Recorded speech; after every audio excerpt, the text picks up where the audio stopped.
My golden boy brother scheduled his wedding for the exact same day as mine. Predictably, our parents chose to attend his instead. I understand, I told them. But on the day of the weddings, they showed up at my venue to mock me, and were silenced instantly, because... So, my parents and my brother tried to sabotage the most important day of my life. They thought they were going to humiliate me one final time. Instead, my father-in-law stood up during the reception and delivered a single sentence that brought my brother's entire world crashing down around him. But I'm getting ahead of myself. Let me start from the beginning. My name is Nathan. I'm 29 years old, and for most of my life, I was the invisible son. The backup. The kid who existed in the background while my older brother Brandon soaked up every ounce of attention, praise, and resources our family had to offer. This is the story of how that dynamic finally came to an end. It started with a phone call 3 weeks before my wedding. I was in the kitchen of the apartment I shared with my fiancée Megan when my phone lit up with my mother's name. I felt that familiar dull ache settle into my stomach. The same one I'd been carrying around since childhood. The one that showed up every time I saw their number on my screen. I answered anyway because apparently I never learned. "Nathan," she said, her voice light and breezy, like she was commenting on the weather forecast. "Just calling to let you know your father and I have made a decision. We'll be attending Brandon's wedding." I leaned against the kitchen counter. The cold marble pressed through my shirt. Megan looked up from across the room, where she'd been scrolling through vendor emails for our reception. Her smile faded when she saw my expression. She knew that look. She'd seen it every time my family came up in conversation. "Of course," my mother continued, completely oblivious to the bomb she'd just dropped. "This is just, well, he's the firstborn. You understand? It's more traditional." I let those words sink in. More traditional. That was their excuse. Their justification for choosing him over me for the 10,000th time. I should have been angry. I should have felt something. But honestly, I was just tired. Bone-deep exhausted from a lifetime of coming in second place. "I understand," I said. My voice came out quiet and steady. Calm. "Years of practice will do that to you.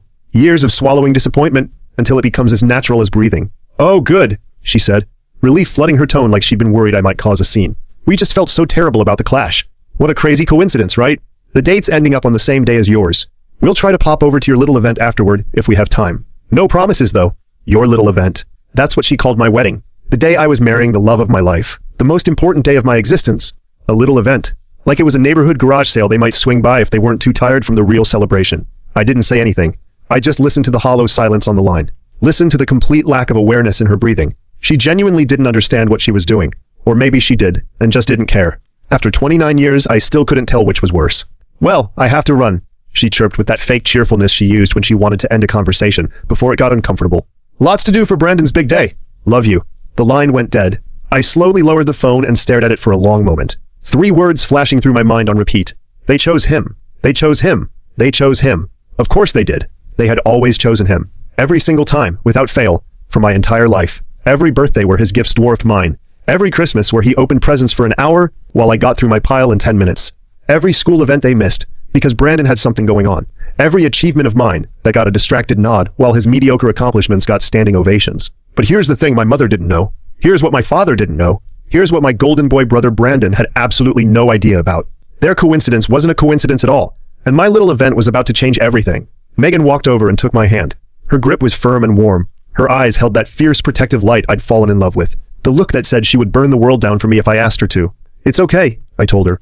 And for the first time in my life when I said those words, I actually meant them. Everything is going exactly as planned. To understand the plan, you have to understand the pain. And that pain started long before any wedding was on the horizon. It started when I was a kid growing up in the permanent shadow of a brother who was apparently born shining while I was born to be furniture, to be background noise, to be the spare kid they kept around just in case something happened to the real one. But the actual story begins on a Tuesday evening 6 months before that phone call, the night the woman I loved more than anything looked at me across a candlelit table and changed my entire life forever. Only it wasn't me asking the question. It was her. Megan and I had been together for 3 years at that point. 3 years of actually feeling seen for the first time in my life. 3 years of feeling like I was more than enough. Like I was the main character in at least one story. We were at our favorite little Italian restaurant downtown. The kind with checkered tablecloths and empty bottles used as candle holders. The walls were covered in old black and white photos of someone's Italian grandmother, and the owner knew us by name because we came every month on the anniversary of our first date. I was rambling on about some coding problem at work, probably boring her to death talking about database optimization or API integrations or whatever had been eating my brain that week. She always listened, though. That was the thing about Megan. She actually listened, even when she had no idea what I was talking about. Then she suddenly put her hand over mine, silencing me mid-sentence. "Nathan," she said, her voice soft but serious. "I love you." "I love you too," I said, my heart doing a little flip. Something about her tone felt different, heavier, more intentional. She took a deep breath. "I know things are supposed to happen a certain way. The guy is supposed to do this part. There's a whole script society wrote for these moments. But I also know you. I know you overthink everything because you're always worried you're not worthy of good things happening to you. My throat tightened. She saw right through me. She always had. From the first date when she'd asked about my family and I'd given some vague non-answer, and she'd just nodded and said, "That bad, huh?" without pushing. She understood me in ways I didn't even understand myself. She slid her other hand into her purse and pulled out a small wooden box. Not a ring box. Something different. More personal somehow. She opened it and inside, nestled on black velvet, was a beautiful classic watch. Silver face, leather band, elegant without being flashy. "Nathan," she said, her eyes locked on mine, "I don't want to spend my life with anyone else. Will you marry me?" Tears welled up in my eyes. Not just tears of joy, tears of this profound, overwhelming relief I didn't know I'd been waiting my whole life to feel. Someone chose me. Actively chose me. Not because they had to. Not because of obligation or blood or tradition. Because they wanted to. Someone saw all my broken pieces and didn't just accept them. She loved them. I could barely speak. I just nodded like an idiot. This huge, goofy grin spreading across my face as she slid the watch onto my wrist. It fit perfectly. Of course it did. Yes, I finally managed to say through the lump in my throat. 1,000 times yes. The restaurant erupted in applause. Apparently everyone had been watching. The owner brought over a bottle of sparkling cider on the house and kissed both our cheeks. It was perfect. Everything about that night was perfect. The happiness was so pure and bright it almost hurt. But as we left the restaurant that night, walking hand in hand through the cool evening air, a familiar darkness started creeping in at the edges of my joy. That old unwelcome guest that showed up every time something good happened to me. The inevitable next step. Telling our families. Telling Megan's parents was like something out of a movie. The kind of movie I used to watch as a kid and assume was pure fantasy, because surely no family actually worked like that. Her father, Mr. Mitchell, was this warm, imposing man with a handshake that could probably crush walnuts and a laugh that filled whatever room he was in. He was the CEO of Mitchell Financial, a major investment firm he'd built from the ground up over 30 years. Started with nothing but a cheap suit and a willingness to work 18-hour days. Now he had offices in 3 cities and a reputation for integrity that money couldn't buy. But despite his success, he was the most down-to-earth person you'd ever meet. The kind of guy who knew every employee's name, who stayed late to help the cleaning staff when they were short-handed, who never forgot that he'd come from nothing. When we told him the news, he pulled me into a hug that literally lifted me off the ground. I'm not a small guy either. He just had that kind of energy. "Welcome to the family, son," he boomed, his voice cracking slightly on the last word. "I always knew you were the one for her." Her mother, a woman of incredible grace and warmth who ran a nonprofit providing scholarships to first-generation college students, kissed my cheek and told me she'd always hoped I'd be the one. "You make her laugh," Mrs. Mitchell said, holding my hands in hers. "Real laughs. The kind she had as a little girl. That's all a mother wants for her daughter. They were a real family. The kind I'd only ever read about in books or seen in movies. The kind I'd assumed were fictional, because my experience told me families didn't actually work that way." Then Mr. Mitchell clapped me on the shoulder. "Well, we'll have to meet your parents. Get everyone together for a proper celebration dinner." And just like that, the darkness I'd been pushing away came flooding back in. My parents. My brother. The thought of introducing them to this wonderful family made my stomach churn. Because here's the thing about my family. Growing up in my house was like living on a stage where my older brother Brandon was the star of every single show. The leading man. The main attraction. The reason anyone bought tickets. He was 2 years older than me. Effortlessly charming. Athletic in that natural way some people just are without trying. Good looking too. With the kind of face that got him out of trouble and into opportunities. He was the son. Capital letters. The one they'd been waiting for. And I was just a little planet that quietly orbited around him. Perpetually in his shadow. Perpetually invisible. The understudy who never got to perform. Our family photo albums were a testament to this dynamic. I found them once when I was about 15, tucked away in the attic, and spent an entire afternoon looking through them. Page after page of Brandon hitting home runs in Little League, Brandon holding debate trophies, Brandon at science fairs with projects that our mom had clearly helped with, Brandon smiling between our proud parents at every milestone, and then there'd be me, in the corner of a shot somewhere, out of focus, sometimes not pictured at all. There was one entire album from a family vacation to the Grand Canyon where I appeared in exactly 2 photos, both times in the background, like I was just some random tourist who happened to photobomb their perfect family trip. I remember one Christmas when I was about 9 years old. It's the memory that always comes back first when I think about my childhood. All I wanted was this big Lego space station set. I'd circled it in the toy catalog for months, drew arrows pointing to it, left the catalog open on the kitchen counter as a hint, mentioned it approximately 3,000 times. On Christmas morning, I tore through my presents with that desperate hope kids have, but the Lego set wasn't there. Instead, I got some hand-me-down clothes that were 2 sizes too big, a book about birds that I'd never expressed any interest in, and a pack of socks. Socks, for a 9-year-old, on Christmas. Then Brandon opened his last gift, the big one that had been sitting under the tree taunting me all morning. It was the Lego space station. "We knew you'd love it, sweetie," my mother cooed at him, clapping her hands together. "You're so good at building things." He wasn't. That was the thing. Brandon had never shown the slightest interest in building anything. He'd get bored and smash whatever he was working on after 5 minutes. I was the one who would spend hours in my room patiently putting models together piece by piece. I was the one who actually wanted that set. I looked at my dad, my eyes pleading. Surely he saw the injustice. Surely he would say something. He just shrugged. Your brother's older, Nathan. He gets first pick. You know the rules. What rules? What rules said the older kid got to take what the younger kid actually wanted? I'd never heard these rules before. They seemed to appear whenever convenient to justify whatever Brandon was getting. Brandon ripped open the box with that careless violence he approached everything with, dumped the pieces on the floor, clicked a few together randomly, not even following the instructions, got frustrated when it didn't immediately look like the picture on the box. This is stupid, he declared after about 5 minutes, and kicked the whole pile. Plastic bricks went scattering under the sofa, behind the TV stand, everywhere. 1,000 pieces of my dreams spread across the living room floor like shrapnel. My parents didn't say anything, didn't tell him to pick them up or be more careful. They just turned on the TV and started watching whatever Christmas programming was on. Later that night, long after everyone was asleep, I crept downstairs. Spent 3 hours on my hands and knees, collecting every single piece from wherever it had landed. Then I sat in the dark living room and started building, piece by piece, following the instructions by the light from the street lamp outside. By morning, the space station was complete. When Brandon saw it, he immediately claimed he'd finished it himself. Told you I could do it, he said smugly. My parents praised his genius, his persistence, his talent. I never said a word. That was my role. The silent, invisible stagehand in the grand production of Brandon's perfect life. The guy who did the work so the star could take the credit. That pattern continued through our entire childhood and into our adult years. It never stopped. It never even slowed down. Brandon was the popular jock, the life of every party, the guy everyone wanted to know. I was the quiet, nerdy kid who got straight A's, stayed out of trouble, and was invisible anyway. You'd think academic success would be something my parents would be proud of. You'd think bringing home report cards covered in A's would merit some recognition. Wrong. To them, my good grades were just weird. Another way I failed to be more like Brandon. Another sign that something was wrong with me. Don't be a show-off, Nathan, my father would say, whenever I brought home a perfect report card. Nobody likes a know-it-all. You need to be more social like your brother. Meanwhile, Brandon would scrape by with C's and D's, and they'd throw him a party for not failing. When he passed algebra on his 3rd attempt, they took him out for a steak dinner. When I got a perfect score on the SATs, they forgot to pick me up from the testing center, and I had to walk 3 miles home. When I got accepted to my dream university on an academic scholarship, full ride, one of the most prestigious programs in the country, my parents' reaction was a distracted, "That's nice." My mom was on the phone with Brandon's basketball coach at the time, discussing his potential for a sports scholarship that never materialized. They didn't come to my high school graduation because Brandon had a basketball game that same day. A regular season game. Not playoffs, not championships, just a random Tuesday game against a team they'd already beaten twice that year. It meant absolutely nothing. But they went to that instead of watching me graduate valedictorian. When I graduated from college with honors, working part-time jobs the entire way through to support myself, because my parents had mysteriously not a cent for my education fund, they didn't attend that ceremony either. Brandon was going through a difficult time and needed their emotional support.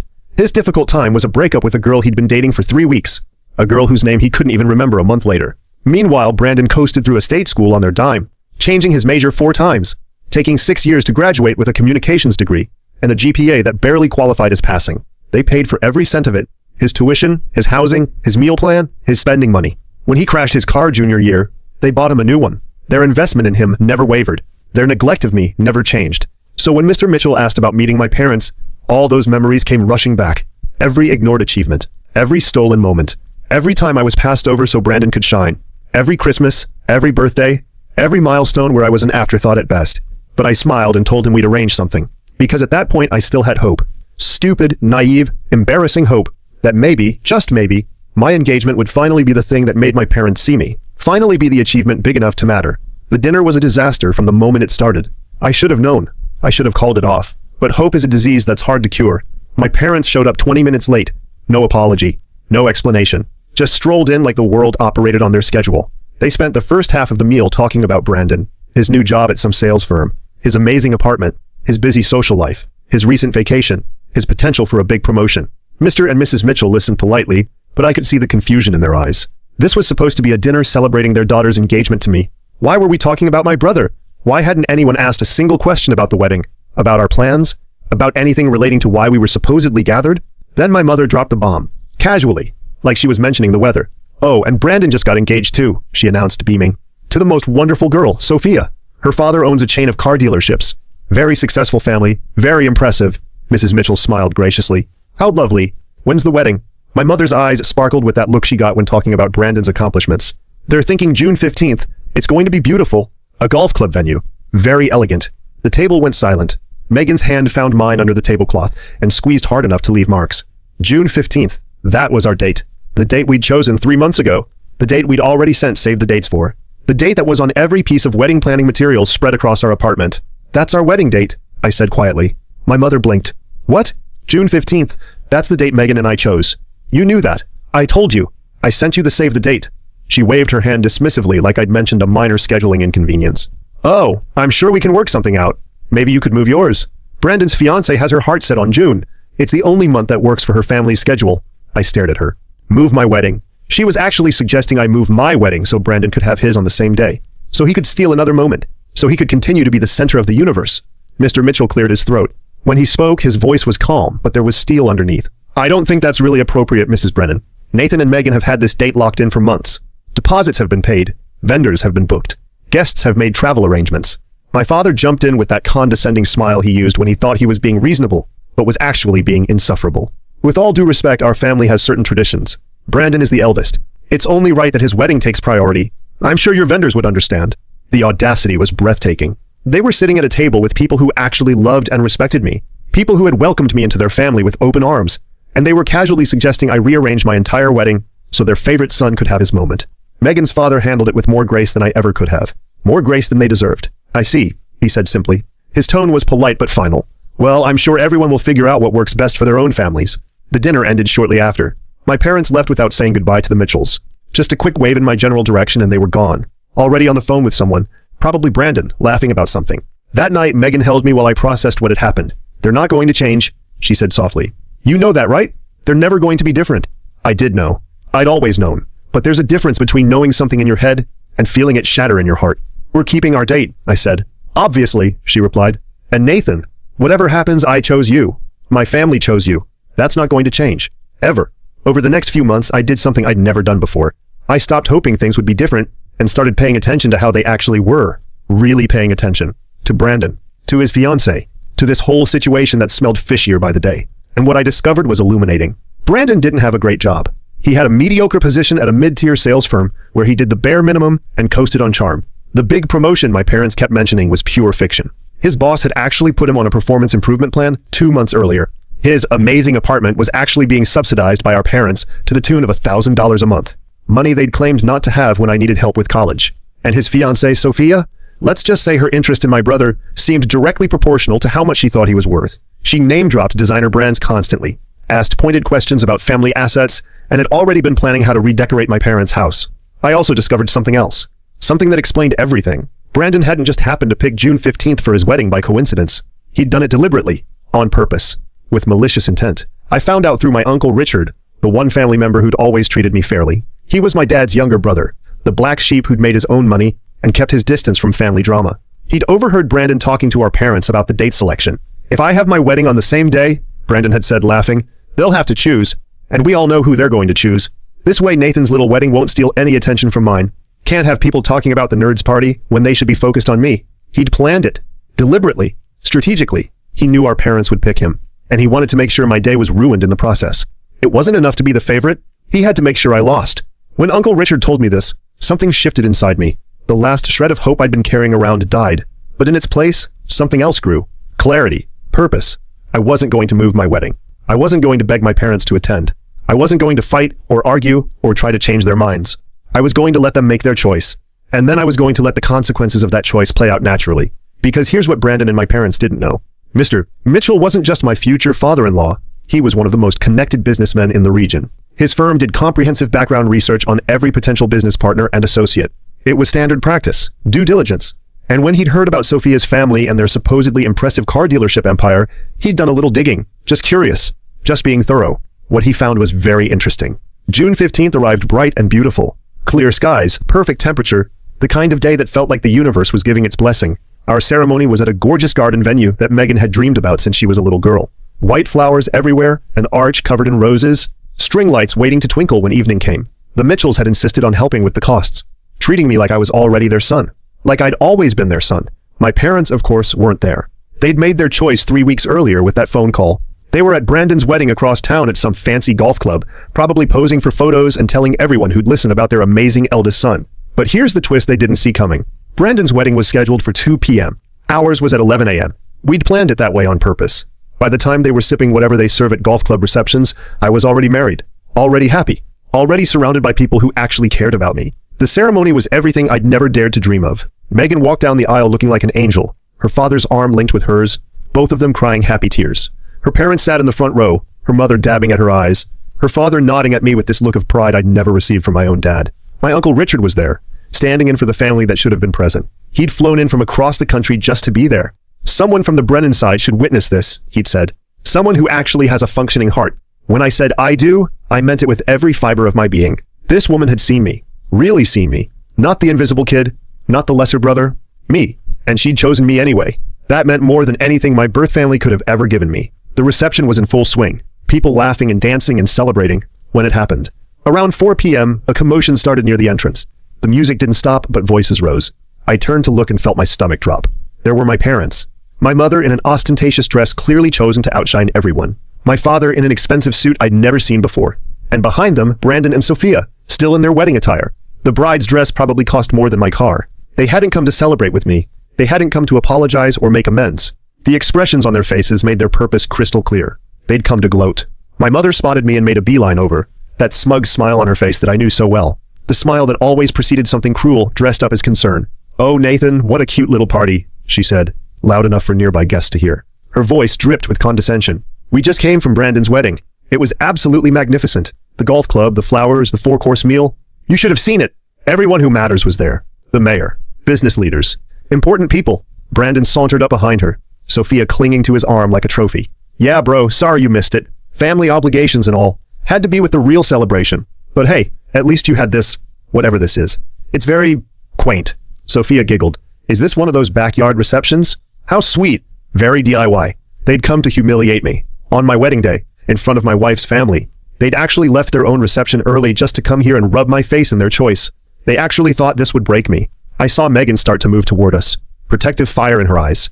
I saw her mother rising from her seat, face flushed with anger. But before anyone could say anything, Mr. Mitchell stood up. "Excuse me," he said, his voice carrying across the reception. Not loud, not aggressive, just impossible to ignore. "I don't believe we've been properly introduced." My parents turned. My mother's eyes went wide when she recognized him. She knew exactly who Robert Mitchell was. Everyone in the business community did. His reputation preceded him by about a mile. "Mr. Mitchell," she stammered, suddenly trying to recalibrate her approach. "What a pleasure. I'm Nathan's mother, and this is my eldest son Brandon and his new bride Sophia." Mr. Mitchell smiled.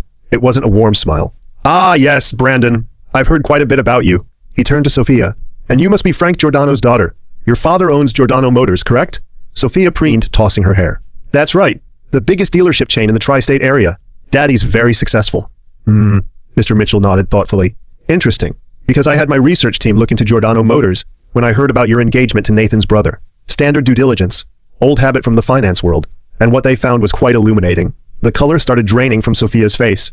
"Your father's dealerships aren't just struggling. They're hemorrhaging money. Massive losses every quarter. He's been hiding debts from investors, rolling negative equity into new loans, running what amounts to a financial shell game that would make Bernie Madoff nervous.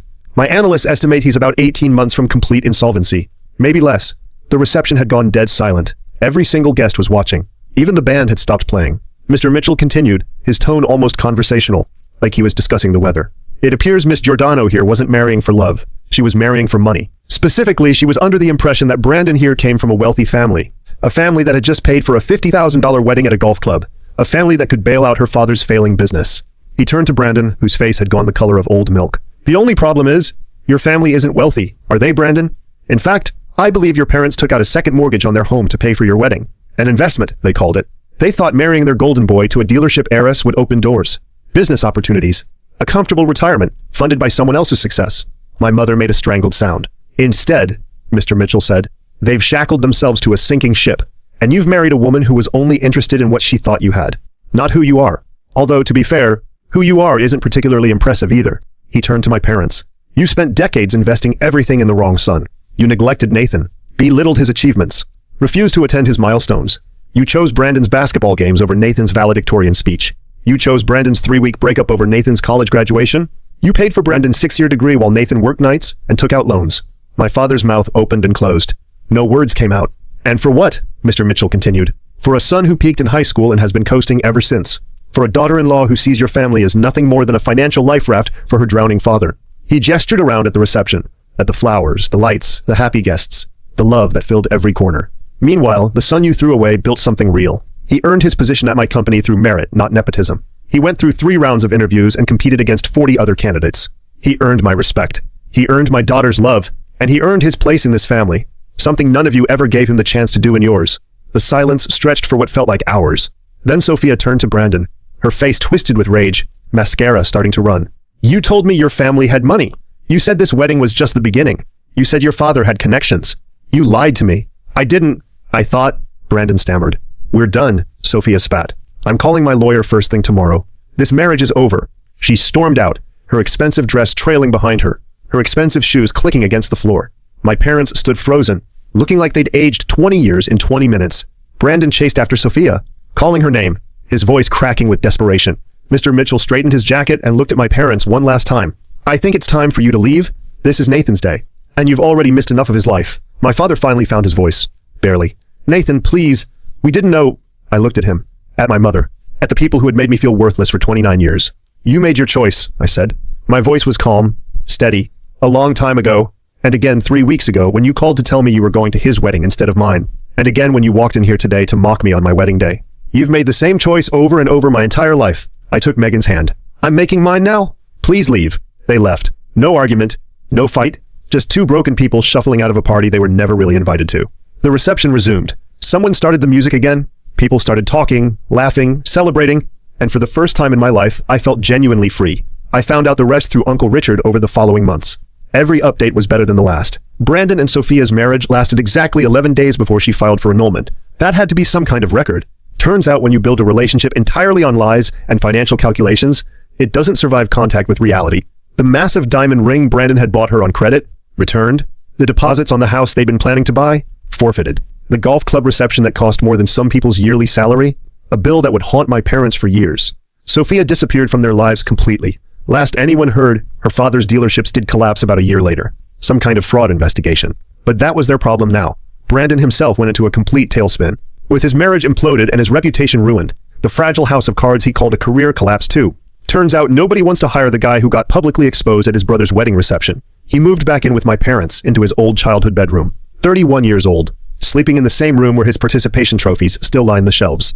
And my parents? They lost everything. The second mortgage they'd taken out for Brandon's wedding proved to be the final nail in the coffin. Combined with my father's growing health issues and the medical bills that came with them, they couldn't keep up with the payments. The bank foreclosed on the house they'd lived in for 30 years. They moved into a small rental apartment on the bad side of town. Brandon was still living with them, last I heard, working whatever odd jobs would have him. They tried to contact me once, about a year after the wedding. My mother called from an unknown number. Nathan, she said, her voice thin and reedy. We need your help. Your father's health isn't good. The medical bills are piling up. We're behind on rent. They're talking about eviction. I listened. I felt nothing. It was like hearing a story about strangers on the news. And Brandon, she continued, her voice breaking, he can't find a job. No one will hire him. If you could just talk to Mr. Mitchell, put in a good word, help him get back on his feet. The audacity was breathtaking. After everything they'd done, after decades of neglect, after trying to sabotage my wedding, they wanted me to use the connections they'd mocked me for to save the son they'd chosen over me. I let the silence stretch out. Let it get uncomfortable. No, I said finally. What? No. I won't talk to Robert. I won't give you money. The choices you made, the investment you placed in Brandon, those are your burdens to bear now. You made your bed. I heard a strangled sob on the line, but I wasn't finished. You are my biological parents. That's a fact of nature that I can't change. But you're not my family. My family is here with me now. My life is here, and you're no longer part of it. I hung up, blocked the number, and felt nothing but the quiet, clean finality of a door closing for the last time. Guys, we are so close to hit 100,000 subscribers on this channel. If you are not subscribed to the channel, please consider subscribing. It really helps hit that 100,000 mark. Thanks for making this dream come true.